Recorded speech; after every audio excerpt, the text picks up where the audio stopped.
आइए हम परमेश्वर के वचन से पढ़ेंगे भजन संहिता 33 अध्याय का और 6 वचन हम पढ़ेंगे। भजन संहिता 33 अध्याय का 6 वचन। त्रिएक परमेश्वर एक इकाई में कैसे काम करता है, कैसे कार्यशील है आज भी। सबसे पहले वो सारी सृष्टि में उसकी हम त्रिएकता को देखते हैं। भजन संहिता 33 का 6। हाँ। आकाश मंडल यहोवा के वचन से, आकाश मंडल यहोवा के वचन से और उसके सारे गण उसके मुंह की श्वास से बने। और उसके सारे गण उसके मुंह की श्वास से बने। यानी कि सारे आकाश मंडल को यहोवा परमेश्वर ने किससे बनाया? अपने वचन से बनाया। वचन कौन है? यीशु मसीह है। आदि में परमेश्वर था, आदि में वचन था, वचन परमेश्वर के साथ था और वचन ही परमेश्वर था। और यही वचन के द्वारा सारी सृष्टि की क्या हुई? रचना हुई। और वो वचन क्या हुआ? देहधारी हुआ। तो इसमें हम परमेश्वर पिता को भी देखते हैं, पुत्र प्रभु यीशु मसीह को भी देखते हैं और उसकी श्वास, ठीक है ना, श्वास फूंक दिया। तो श्वास क्या भी है? पवित्र आत्मा का प्रतीक है। यानी कि एक परमेश्वर में 3 व्यक्तित्व को हम देखते हैं, पिता, पुत्र और पवित्र आत्मा। ये हमने देख लिया था।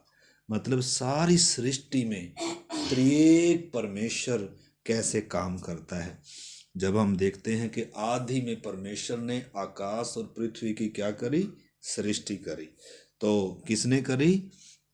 उसमें त्रिएक परमेश्वर का काम है। यानी कि यीशु कब से है? सृष्टि के बनने से पहले है। पवित्र आत्मा भी कब से है? सृष्टि के बनने से पहले है। एक ही परमेश्वर के 3 व्यक्तित्व है। क्योंकि इसमें किसी का सवाल आया था, उसको समझ में नहीं आया, तो इस करके मैं दोबारा से उस बात को बता रहा हूं कि परमेश्वर एकमात्र परमेश्वर है, परंतु वो त्रिएकत्व में क्या करता है? काम करता है। तो सबसे पहले हमने देखा सृष्टि के काम में, और फिर हमने देख लिया था पिछली बार कि परमेश्वर कहता है आओ हम मनुष्य को बनाएं, अपने स्वरूप में बनाएं, अपनी समानता में बनाएं। इसका मतलब परमेश्वर के साथ स्वर्गदूत नहीं है, बल्कि कौन है? त्रिएक परमेश्वर मिलकर क्या कर रहा है? इंसान को बना रहा है अपने स्वरूप में। यानी कि इंसान को परमेश्वर के स्वरूप समानता में आने के लिए पिता का काम है, पुत्र का काम है और पवित्र आत्मा का काम है। तो हमने पिता को भी, पिता की उस पदवी को भी हमने समझना है, उसके प्रेम को, और पुत्र के काम को भी, और पवित्र आत्मा के काम को भी क्या करना है। बिना पवित्र आत्मा के हम क्या नहीं हो सकते। हम एक जयवंत जीवन, एक परमेश्वर को प्रसन्न करने वाला जीवन और एक सिद्धता तक कभी भी हम क्या नहीं हो सकते, पहुंच नहीं सकते। पवित्र आत्मा भी क्या है? पवित्र आत्मा परमेश्वर में कोई हवा नहीं है, वो कोई श्वास नहीं है, बल्कि पवित्र आत्मा भी पूर्ण क्या है? परमेश्वर है। तो त्रिएक परमेश्वर हम देख रहे थे कि कैसे काम कर रहे हैं। और उसके बाद तीसरी बात हमने देखी थी कि देह धारण के समय भी हम त्रिएक परमेश्वर को देखते हैं। देह धारण के समय हमने देखा था कि पिता परमेश्वर ने अपना इकलौता पुत्र दिया, और पुत्र ने क्या किया? पुत्र उत्पन्न हुआ या देहधारी हुआ, और पवित्र आत्मा ने मरियम के ऊपर क्या किया? छाया किया, या पवित्र आत्मा उसके ऊपर उतरा। यानी कि तीनों के काम को हम देखते हैं, तीनों का रोल हम देख रहे हैं। तो कभी भी हम परमेश्वर को, मतलब यीशु को परमेश्वर से अलग नहीं कर सकते। जैसे आज कितने वो हैं, मसीह समाज में भी कितने ग्रुप हैं, तीनों को अलग अलग कर कर क्या कर दिया? बांट दिया। या तीनों को अलग अलग करके समझते हैं, या एक को कुछ बड़ा समझते हैं, दूसरे को छोटा समझते हैं। कुछ दो पर विश्वास करते हैं, पिता पुत्र पर और पवित्र आत्मा पर नहीं करते। कोई यीशु मसीह पर ही विश्वास करता है, कह रहा है यीशु ही ओनली है। कोई कहते हैं यहोवा ही सब कुछ है। मतलब ऐसे कर कर आज ज़्यादातर क्या नहीं कर पा रहे, परमेश्वर के असली व्यक्तित्व को, परमेश्वर के असली परमेश्वरत्व को समझने में क्या हो रहे हैं, मतलब फेल हो रहे हैं। तो इस करके जब हम ये बाइबल स्टडी सीख रहे हैं तो इसमें हम परमेश्वर का विषय सीख रहे हैं। तो देह धारण में भी हमने देखा था कि पिता ने अपना पुत्र दिया और पुत्र परमेश्वर क्या हुआ, उत्पन्न हुआ, और वो भी पूर्ण परमेश्वर है। और पवित्र आत्मा ने उस मरियम के ऊपर उतर कर क्या किया, इस कार्य को किया। और उसमें फिलिपियों की पत्री हमने पढ़ा नहीं था, उसमें फिलिपियों की पत्री 2 अध्याय और 6 वचन से हम पढ़ेंगे। फिलिपियों की पत्री 2 अध्याय का 6 वचन। होकर भी अपने को अपने वश में रखने की वस्तु न समझा, जिसने परमेश्वर के स्वरूप में होकर भी परमेश्वर तब को अपने वश में रखने की वस्तु ना समझा, वरन अपने आप को ऐसा शून्य कर दिया, वरन अपने आप को ऐसा शून्य कर दिया, और दास का स्वरूप धारण किया, हाँ, और मनुष्य की समानता में हो गया, और मनुष्य के रूप में प्रकट होकर अपने आप को दीन किया, और यहाँ तक आज्ञाकारी रहा कि मृत्यु, हाँ क्रूस की मृत्यु भी सह ली। हाँ, तो इसमें हम देख सकते हैं पिता का काम, पुत्र का काम और पवित्र आत्मा का काम। हमने इसमें पहले सीख लिया था, लूका 1 का 35 में हमने देखा था कि पवित्र आत्मा तुझ पर उतरेगा। तो यहाँ तक हमने देखा था, 3 बातें देखी थी। सृष्टि, संपूर्ण सृष्टि के कार्य में त्रिएकत्व को देखते हैं। फिर इंसान को बनाने के काम में हम त्रिएकत्व को देखते हैं। फिर हम जब परमेश्वर देहधारी होकर आ रहा है उसमें भी हम त्रिएक परमेश्वर के काम को देखते हैं। तीनों का रोल अहम है। और अब हम देखेंगे क्रूस पर जो कार्य किया गया उस पर भी, उसमें भी त्रिएकत्व को हम देखते हैं। इब्रानियों की पत्री और उसका 9 अध्याय और 14 वचन, छुटकारे के उस बलिदान के काम में। इब्रानियों की पत्री 9 अध्याय का 14।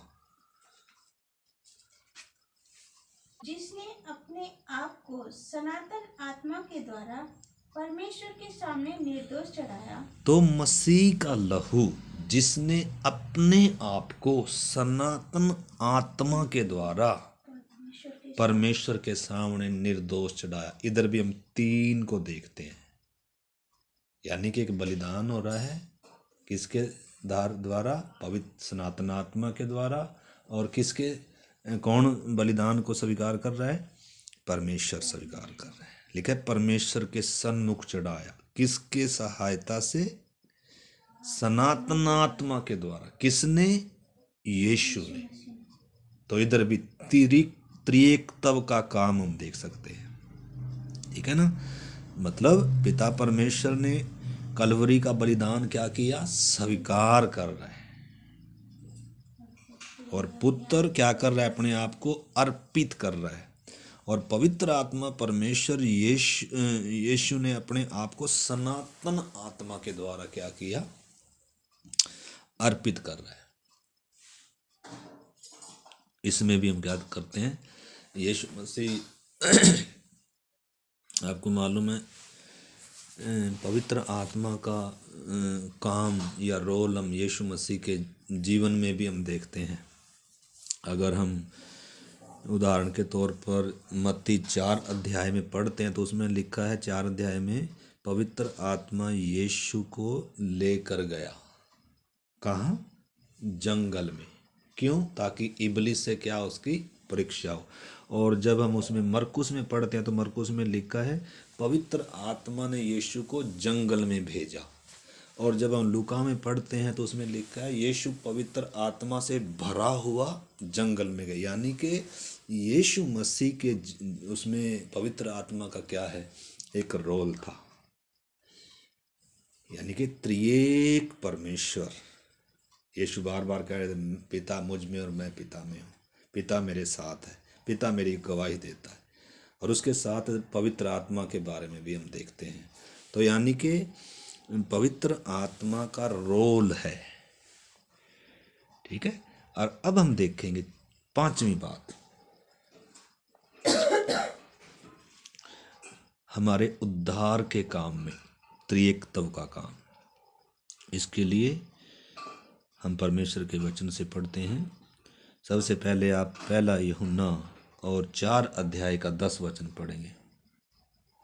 पहला यूहन्ना 4 अध्याय का 10 वचन।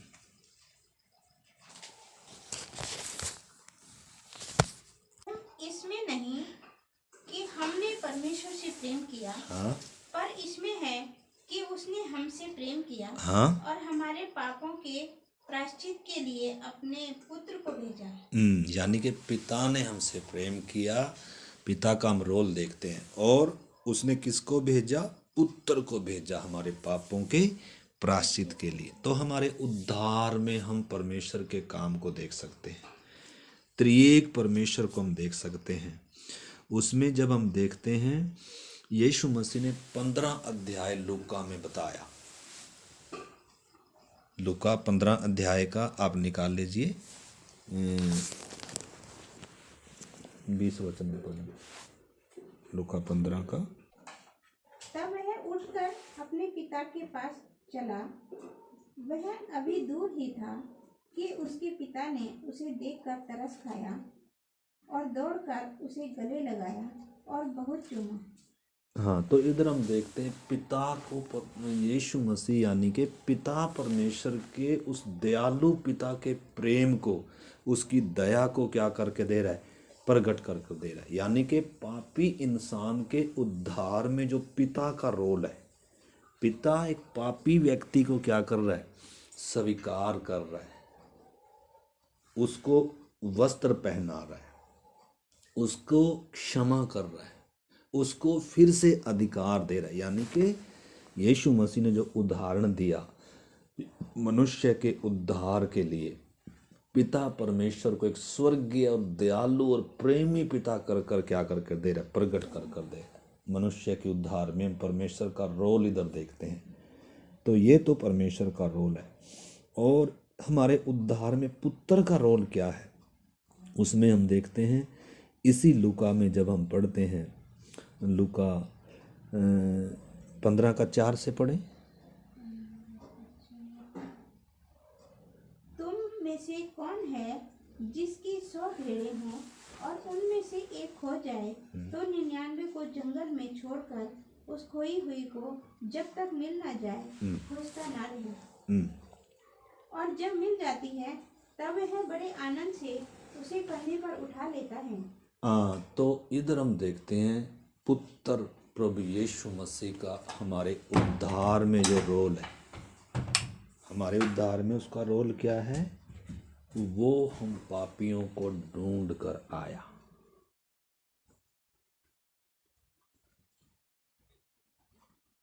और उसने हम भटके हुओं को क्या किया? लिखा, जब यशाया कहता है, जब हम सब के सब क्या थे? अपने पापों में क्या थे? अपने अपने मार्गों में हम भटके हुए थे। हम सब के पास एक अपना मार्ग था, लेकिन विनाश की ओर हम भटके हुए थे वास्तव में। लेकिन प्रभु यीशु मसीह हमें ढूंढ कर आया, सच्चा चरवाहा बनकर आया, और उसने हमें क्या किया? नाश होने से बचाया, अपना प्राण दिया। तो इधर हम किसका रोल देखते हैं? हमारे उद्धार में पुत्र का रोल देखते हैं। पिता का रोल है, उसने हमें प्रेम किया। कैसा प्रेम किया? अपना इकलौता पुत्र दिया, इकलौता। और उसके साथ साथ परमेश्वर ने क्या किया?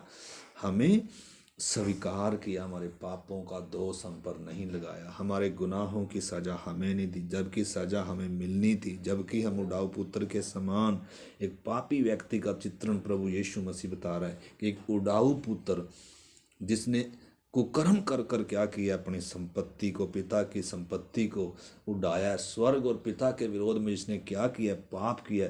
परंतु जब वो अपने आपे में आ रहा है, जब उसको होश आ रही है, जब वो मन फिरा कर आ रहा है, तो दयालु पिता क्या कर रहा है, उसको दौड़ कर गले से चूम रहा है, लगा रहा है और उसको वस्त्र पहनाए जा रहे हैं। तो इसमें हम पिता के रोल को देखते हैं और पुत्र के रोल को हम ये देखते हैं कि पुत्र हम पापियों को ढूंढ कर आया और उसने हमारे लिए क्या दिया, अपना जान दिया, अपना प्राण दिया। इसलिए पौलुस कहता है, पहला तिमोथी अगर 1 अध्याय 15-16 वचन पढ़ेंगे, 1 का 15-16। बात सच और हर प्रकार से मानने यह बात सच और हर प्रकार से मानने के योग्य है कि कि मसीह यीशु पापियों का उद्धार करने के लिए जगत में आया। हाँ, यानी कि यीशु मसीह किन के लिए आया, जगत में हम पापियों के लिए आया। लूका 19:10 में भी लिखा हुआ है, यीशु मसीह कहता है मनुष्य का पुत्र इसलिए आया, सेवा टहल करवाने के लिए नहीं, परंतु सेवा टहल करने और बहुतों की छड़ौती के लिए अपना प्राण देने, खोए हुओं को ढूंढने और उनके लिए अपनी जान देने के लिए आया। तो हम पुत्र का रोल, यानी कि हमारे उद्धार के काम में हम पिता और पुत्र का काम इधर देखते हैं। आपको मालूम है, उसके अलावा हम पवित्र आत्मा का काम देखते हैं हमारे उद्धार के काम में। इफिसियों की पत्री 1 अध्याय 13 इफिसियों की पत्री 1 का 13। और उसी में तुम पर भी जब तुमने सत्य का वचन सुना, जो तुम्हारे उद्धार का सुसमाचार है, और जिस पर तुमने विश्वास किया, प्रतिज्ञा किए हुए पवित्र आत्मा की छाप लगी।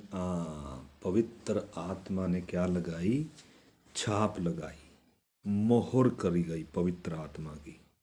पिता ने न केवल पुत्र दिया बल्कि पवित्र आत्मा भी दिया। पवित्र आत्मा का रोल है हमारे जीवन में। तो जैसे अंधकार और बेडोल था और पवित्र आत्मा, परमेश्वर का आत्मा उसके ऊपर मंडराता था, उसी प्रकार जब एक पापी व्यक्ति को परमेश्वर का वचन सुनाया जाता है तो पवित्र आत्मा बाहर से रहकर उसको क्या करता है, उसको होश में लाता है, उसको ज्योति में आता है, उसकी समझ खोलता है, उसको पापों के प्रति कायल करता है। तब उसको एहसास आता है कि मैं गुनहगार व्यक्ति हूँ।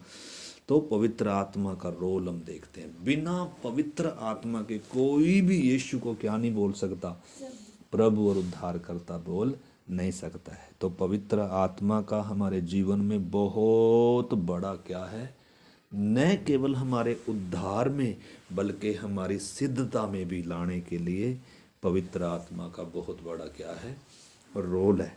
तो इस करके हमें पवित्र आत्मा को अपने जीवन में न केवल काम करने देना है बल्कि अपने जीवन में उसको नियंत्रण भी देना होगा, पवित्र आत्मा से भरना भी होगा। पवित्र आत्मा में हमें क्या भी करना होगा, चलना भी होगा, भरना भी होगा, प्रार्थना आराधना भी करनी होगी।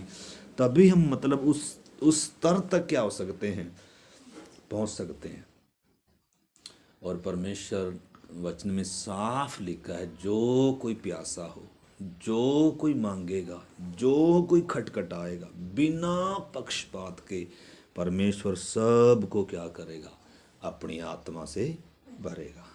जिसने पुत्र नहीं रख छोड़ा, तो पवित्र आत्मा के द्वारा ही उद्धार होता है। लेकिन पवित्र आत्मा हमारे अंदर आकर रहता है, लेकिन उसको क्या करना है, भरपूरी से उसको अपने जीवन में काम करने के लिए देना है।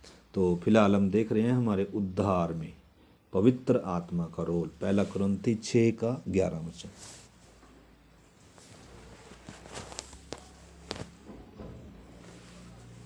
1 कुरिन्थी 6:11।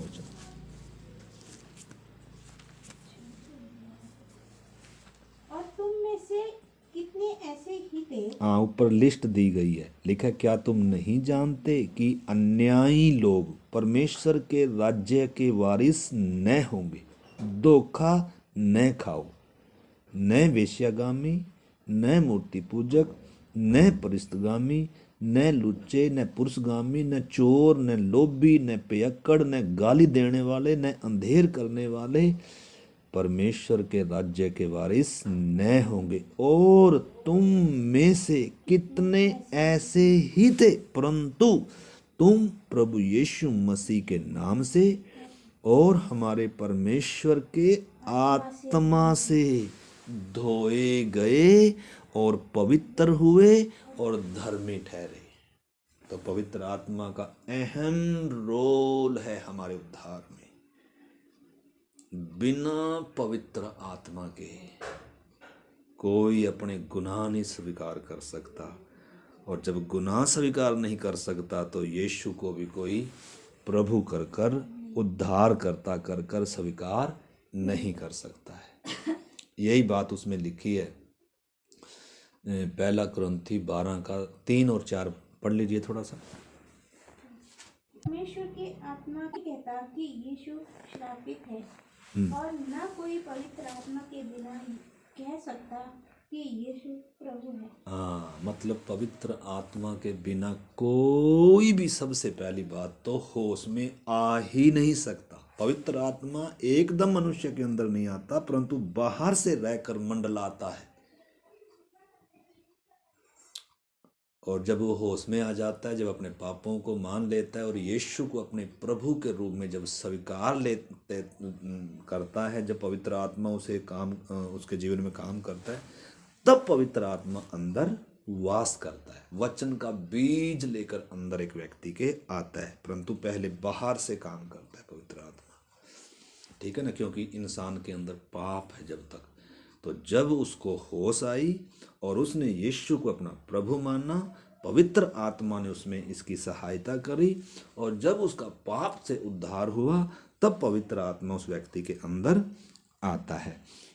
तीतुस की पत्री, उसमें से भी एक वचन पढ़ेंगे हम। तीतुस की पत्री 3 अध्याय और 5 वचन।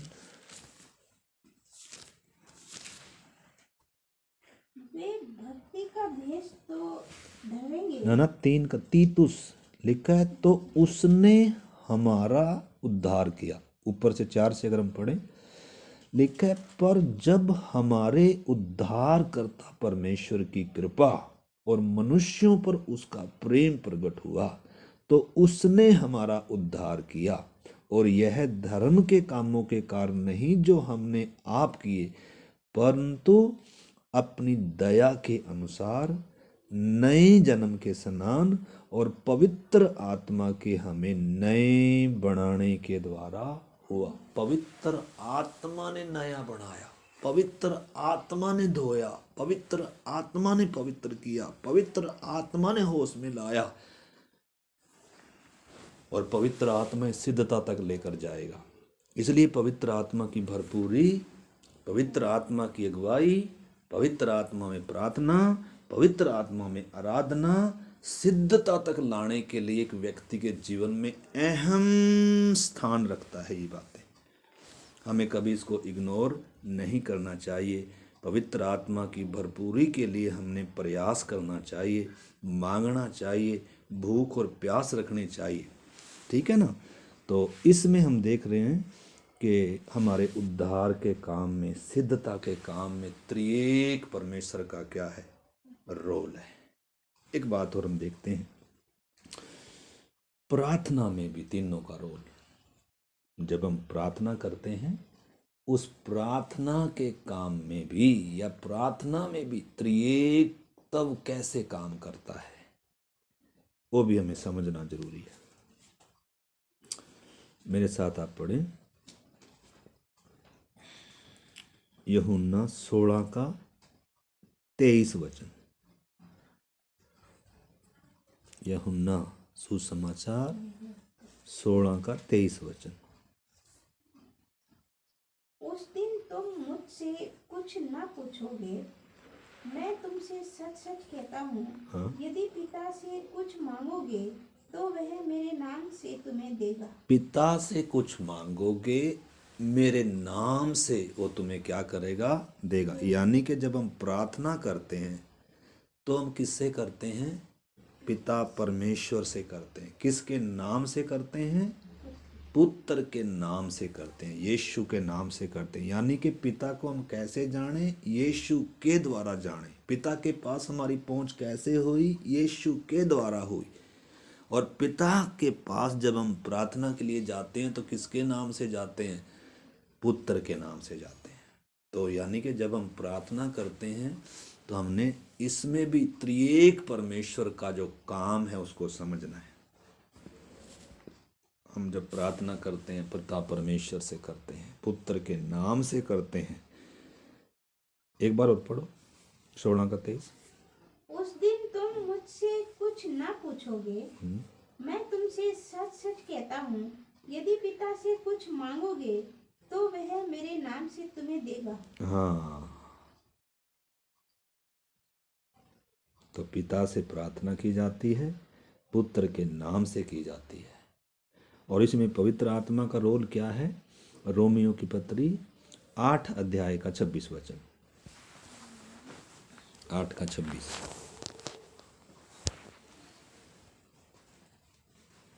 इसी रीति से आत्मा भी हमारी दुर्बलता में सहायता करता है। इसी रीति से पवित्र आत्मा भी हमारी दुर्बलता में सहायता करता है। क्योंकि हम नहीं जानते कि प्रार्थना किस रीति से हाँ, हम नहीं जानते। बहुत बातों में तो हम उन्हीं के लिए, उन चीज़ों के लिए प्रार्थना करते हैं जो चीज़ें हम समझ सकते हैं, लेकिन बहुत सारी चीज़ें जो परमेश्वर की इच्छा है हमारे जीवन से वो हम नहीं समझ पाते।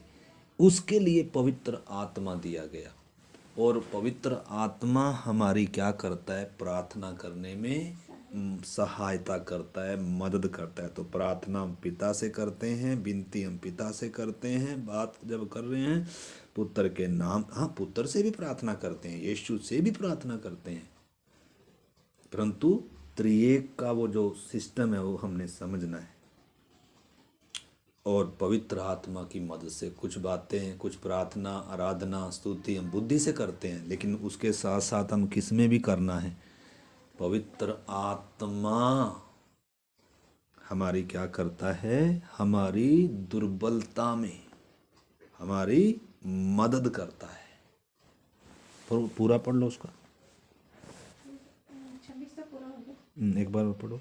इसी रीति से आत्मा भी हमारी दुर्बलता में सहायता करता है, क्योंकि हम नहीं जानते कि प्रार्थना किस रीति से करना चाहिए, परंतु आत्मा आप ही ऐसी आहें भर भर कर जो बयान से बाहर है हमारे लिए विनती करता है। और परमेश्वर क्या करता है फिर? मनों को पढ़ो ना। और मनों को जांचने वाला, मनों का जांचने वाला परमेश्वर जानता है कि आत्मा की मनसा क्या है। वो पवित्र आत्मा की और हमारे अंदर की बात को भी क्या कर लेता है? जान लेता है। कि हमारी मनसा क्या है। तो बहुत बार हम पिता की इच्छा के अनुसार प्रार्थना नहीं करते हैं, क्योंकि हमें तो बहुत सी चीज़ों का पता ही नहीं कि पिता की क्या इच्छा है। लेकिन धन्यवाद, उसने हमें पवित्र आत्मा दिया। पवित्र आत्मा आप ही हमारे अंदर कई बार उन बातों को भी डालता है ताकि हम बुद्धि से भी प्रार्थना करते हैं। लेकिन बहुत बार हमें और भी आत्मिक उन्नति होनी है तो हमें आहें भर भर कर पवित्र आत्मा में भी क्या करना है? परमेश्वर से प्रार्थना करना है। पवित्र आत्मा में होकर जब हमारी आत्मा पवित्र आत्मा के साथ मिलकर क्या करती है तो उसके बिना आत्मिक उन्नति नहीं होगी। वो है परमेश्वर के साथ हमारी आत्मा का मिलन, आत्मा की आराधना। इसलिए यीशु ने कहा समय आया है जिसमें सच्चे भगत पिता की आराधना आत्मा और सच्चाई से करेंगे। तो प्रार्थना में भी और आराधना में भी पवित्र आत्मा हमारी क्या करता है? मदद करता है। परमेश्वर ने अपनी आत्मा हमारे लिए रखा है, तो हमारे जीवन में पवित्र आत्मा का अहम रोल है। उसके बिना हम सिद्धता तक नहीं पहुंच सकते। देखिए, परमेश्वर का राज्य खाना पीना नहीं है, परंतु धार्मिकता और वो मेल मिलाप और वो पवित्रता, वो आनंद है जो पवित्र आत्मा से होता है। बिना पवित्र आत्मा के हम सूखे रहेंगे। इसलिए पवित्र आत्मा में, अगर प्रभु ने हमें पवित्र आत्मा हमारे अंदर आया है, उसको अपने जीवन का नियंत्रण देना है, उसको आत्मा की अगुवाई में चलना भी सीखना है, आत्मा में प्रार्थना करना भी सीखना है, आत्मा में आराधना करना भी सीखना है। मतलब एक ही स्तर में रहना नहीं है, हमने अगले स्तरों तक क्या होना है, सिद्धता तक, परिपक्वता तक हमने अगर उठना है तो इस काम के बिना, इस तरीके या इस रास्ते के बिना, आत्मा की अगुवाई के बिना, आत्मा की भरपूरी के बिना, आत्मा की मदद के बिना, आत्मा में प्रार्थना आराधना के बिना हम क्या नहीं हो सकते, हम उस स्तर तक कभी नहीं आ पाएंगे। आत्मा त्रिएक परमेश्वर का रोल है हमारी सिद्धता तक। तो पुत्र ने काम किया, पिता ने काम किया, पवित्र आत्मा ने भी करना। अभी पवित्र आत्मा का युग है, अभी इस समय पवित्र आत्मा का युग है। देखो यूहन्ना 14 का 16-17 पढ़े, यूहन्ना 14 का 16-17।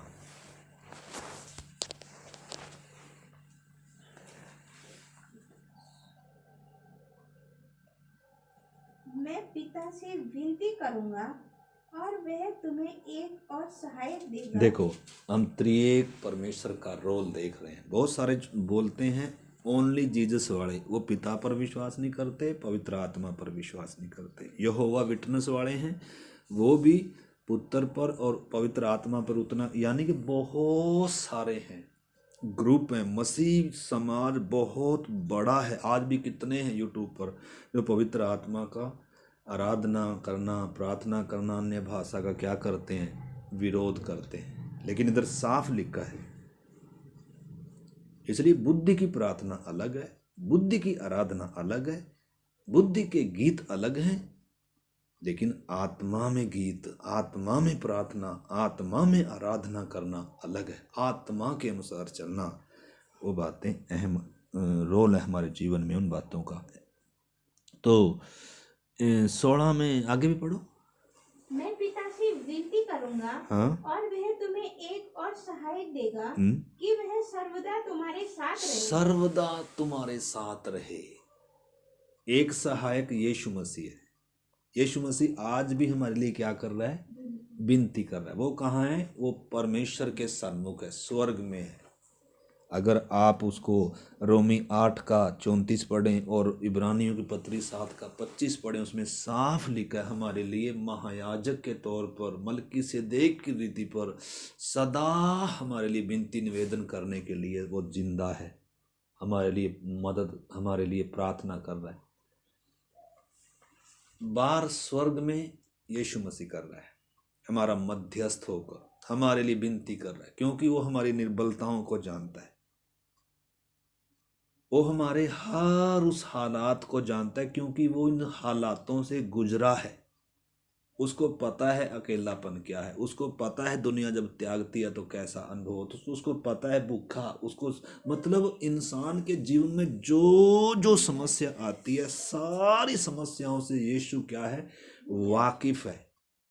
इसलिए वो हमारी निर्बलताओं के लिए हमारे लिए क्या करता है, लिखा है हमारा ऐसा महायाजक ना नहीं है जो हमारी निर्बलताओं में हमारी सहायता ना कर सके, परंतु वो हमारी निर्बलताओं में हमारे लिए विनती करता है, सहायता करता है। और उसके साथ साथ पवित्र आत्मा हमारे अंदर हमारी क्या करता है, हमारी आत्मा के साथ क्या करता है, विनती करता है, हमारी सहायता करता है।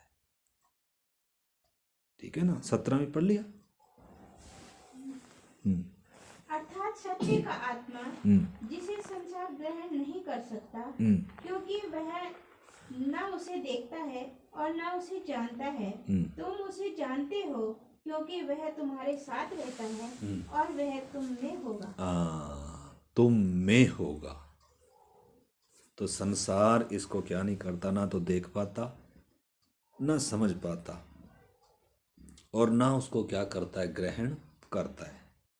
जब आराधना करते हैं, प्रार्थना करते हैं, बावड़े से ठहरते हैं। लोग क्या नहीं करते, कोई सोचते हैं तो पागल हो गए। आज भी बहुत सारे बोलते हैं ये तो क्या करते हैं, कोई कह रहा है जिब्रिश है, या तो कोई कह रहा है मतलब मजाक करते हैं। अन्य भाषा की आराधना करना, प्रार्थना करना मतलब लोगों के लिए क्या है, कह रहे वो तो उसी समय के लोग। आराधना अन्य भाषा अनुवाद होना चाहिए उसका। हाँ, एक अन्य भाषा ऐसी है जो भाषा का वरदान है, ठीक है ना। एक भाषा क्या है, अन्य भाषा है जिसको कोई नहीं समझता। तो अन्य भाषा 3 प्रकार की, हमारा वो विषय नहीं है, परंतु हम जो देख रहे हैं प्रार्थना में त्रिएक परमेश्वर का रोल, पवित्र आत्मा का रोल, यीशु मसीह का रोल और पिता परमेश्वर का रोल। पिता से हम मांगते हैं, लिखा है पिता से विनती करोगे वो तुम्हें मेरे नाम से देगा, ठीक है ना। और इसमें एक बात और हम देखते हैं, फिर हम प्रार्थना करेंगे। बपतिस्मे में त्रिएकत्व का रोल, बपतिस्मा जब हम लेते हैं उसमें भी त्रिएक परमेश्वर का रोल बहुत ज़रूरी है। आज ज़्यादातर यीशु के नाम में बपतिस्मा लेते हैं, वो बपतिस्मा स्वीकार नहीं करता स्वर्ग। इसलिए यीशु ने कहा मत्ती 28 अध्याय का पढ़ो 18-19 वचन। 18-19। यीशु ने उनके पास आकर कहा, स्वर्ग और पृथ्वी का सारा अधिकार मुझे दिया गया है, इसलिए तुम जाओ, सब जातियों के लोगों को चेला बनाओ और उन्हें पिता और पुत्र और पवित्र आत्मा के नाम से बपतिस्मा दो। हाँ, तो बपतिस्मा किसके नाम से होना है? पिता, पुत्र और पवित्र आत्मा के नाम से होना है। यीशु की आज्ञा है ये। लेकिन बहुत सारे किसके नाम से लेते हैं? पुत्र के नाम से लेते, या यीशु के नाम में लेते हैं। यीशु नाम थोड़े समय के लिए हमें दिया गया, पुत्र सदा से है, पुत्र अनादिकाल से है। तो बपतिस्मा अगर स्वर्ग ने स्वीकार करना है तो यीशु के नाम से नहीं है। हाँ, यीशु मार्ग है, यीशु सत्य है, यीशु जीवन है, यीशु हमारा उद्धार करता है, यीशु पापों से छुड़ाने वाला है। लेकिन बपतिस्मा जब हम ले रहे हैं, जिस यीशु को हमने अपना प्रभु माना है, जब बपतिस्मा ले रहे हैं तो हम पिता, पुत्र और पवित्र आत्मा के नाम से ले रहे हैं। तीनों को मानना है हमने, तीनों का मेरे जीवन में अहम रोल है, अहम स्थान है, अहम काम है। तो त्रिएक परमेश्वर के नाम में हम बपतिस्मा लेना है, और वो बपतिस्मा स्वर्ग क्या करता है? स्वीकार करता है। आपको मालूम है जब यीशु मसीह ने भी बपतिस्मा लिया तो उधर भी हम त्रिएकत्व का रोल देखते हैं। पिता, आकाशवाणी आ रही है, ये मेरा प्रिय पुत्र है, और पुत्र क्या कर रहा है? बपतिस्मा ले रहा है। और पवित्र आत्मा क्या कर रहा है? उसके ऊपर कबूतर की नाई उसको उतरते देख रहा है यूहन्ना। यानी कि उधर भी हम क्या देखते हैं? त्रिएकत्व का रोल देखते हैं। और आखिरी बात और पढ़ेंगे हम, आशीर्वाद जब हम बोलते हैं, आशीर्वाद जब हम बोलते हैं तो अति ज़रूरी है आशीर्वाद जब हम बोलते हैं। जब आराधना ख़त्म होती है संडे के बाद, और आखिरी आशीष वचन जब हम बोलते हैं, उसका भी बहुत महत्व रखता है वो आशीर्वाद बोलना भी। तो वो कैसे हम बोलते हैं? त्रिएकत्व उसमें कैसे कार्यरत है? आप पढ़े मेरे साथ 2 कुरिन्थी 13:14।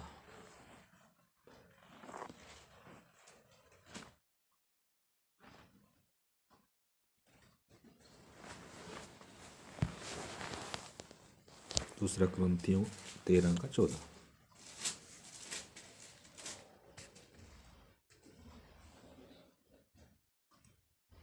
प्रभु यीशु मसीह का अनुग्रह प्रभु यीशु मसीह का अनुग्रह और परमेश्वर का प्रेम और पिता परमेश्वर का प्रेम और पवित्र आत्मा की और सहभागिता पवित्र आत्मा की संगति और सहभागिता तुम सब के साथ रहे। यानी कि कलीसिया के साथ, विश्वासी के साथ पिता का प्रेम होना, प्रभु यीशु मसीह का अनुग्रह होना और पवित्र आत्मा की संगति और सहभागिता होना, ये बहुत अहम मुख्य बात है। ये तो हम त्रिएकत्व का जब काम देख रहे हैं, या त्रिएकत्व परमेश्वर, त्रिएक परमेश्वर कैसे हर काम में कार्यरत है, तीनों को हमने क्या करना है? अहमियत देना है, तीनों को अपने जीवनों में काम करने देना है। तीनों का आदर करना है, तीनों की आराधना करनी है, तीनों को एक जैसा समझना है, क्योंकि तीन नहीं है, एक ही है। परंतु हमारे उद्धार के लिए परमेश्वर अपने आप को त्रिएकत्व में प्रकट कर कर दे रहा है। अगर वो खाली परमेश्वर परमेश्वर होता तो वो परमेश्वर होकर मतलब हमारे लिए बलिदान नहीं हो सकता, लेकिन पुत्र को दिया उसने हमारे पापों का प्रायश्चित करने के लिए, और पवित्र आत्मा को उसने हमारे अंदर डाला, हमारे मनों में डाला, ताकि हमारी क्या करे, अगुवाई करे। तो इस करके यीशु मसीह कहता है कोई पिता को नहीं जानता केवल पुत्र, और कोई पुत्र को नहीं जानता केवल पिता, और जिस पर वह प्रकट करना चाहे। पिता जब तक किसी को ना खींच ले कोई मेरे पास आ नहीं सकता, और जब तक पवित्र आत्मा किसी के जीवन में काम ना करे वो मुझे अपना प्रभु स्वीकार नहीं। यानी कि कैसे, देखो कैसे क्या है, उनका तीनों का संबंध है, एकता है तीनों की, कैसे कार्यशील है तीनों मनुष्य के उद्धार और परिपक्वता तक, और पूरी सृष्टि के कार्य में हम परमेश्वर के त्रिएकत्व को देख सकते हैं। तो आइए हम प्रार्थना करते हैं। हालेलुया। धन्यवाद प्यारे प्रभु, धन्यवाद, धन्यवाद प्रभु जी। स्तुति हो प्रभु जी, स्तुति हो तेरी, महिमा हो तेरी। मैं एक वचन और पढ़ूंगा, लूका 10 अध्याय का 21 और 22 वचन भी मैं पढ़ूंगा, और फिर हम प्रार्थना करते हैं। उसी घड़ी वह पवित्र आत्मा में होकर आनंद से भर गया।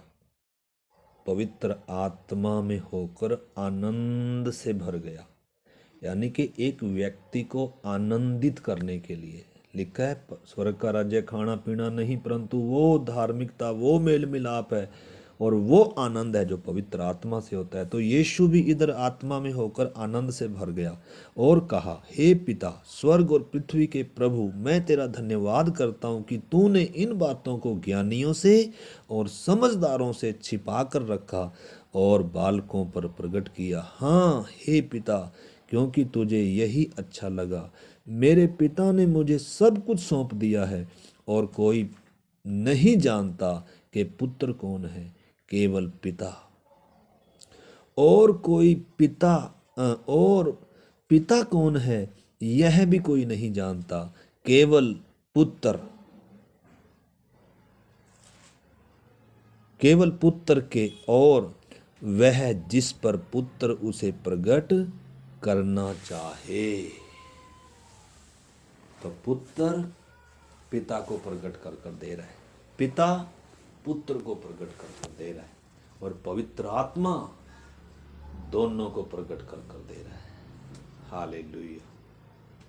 हम प्रभु को धन्यवाद करें और विनती करें, सचमुच में हम पवित्र आत्मा की भरपूरी के लिए इन दिनों प्रार्थना करें। पवित्र आत्मा में आराधना, पवित्र आत्मा में प्रार्थना, पवित्र आत्मा की अगुवाई में चलना, इन दिनों हमारे अंदर की ये भूख और प्यास और तमन्ना हो जाए। हालेलुया। धन्यवाद हो पिता परमेश्वर। आज हमने प्रभु तेरे त्रिएकत्व के बारे में प्रभु हमने सीखा है कि कैसे आप त्रिएकत्व में कार्यरत हैं। प्रभु हमारे जीवनों में सचमुच में वो त्रिएकत्व कार्य करने पाए, हम भी उस सिद्धता तक प्रभु पहुंचने पाए। खुदा इन्हीं दिनों तेरी आत्मा से भर कर प्रभु तेरी आत्मा में चलना सीखें, आराधना, प्रार्थना, गीत, भजन, स्तुति करना सीखें। प्रभु हम प्रत्येक पर आप दया करें प्रभु। हालेलुया। ऐसी भूख और प्यास हम एक एक के अंदर आने पाए प्रभु। हम इन बातों को इग्नोर ना करें प्रभु। प्रभु हम भूखे और प्यासे रहें इन बातों के प्रभु। हर दिन तेरी आत्मा से भरकर प्रभु, हर दिन तेरी आत्मा में होकर हमें चलने वाले बना खुदावन।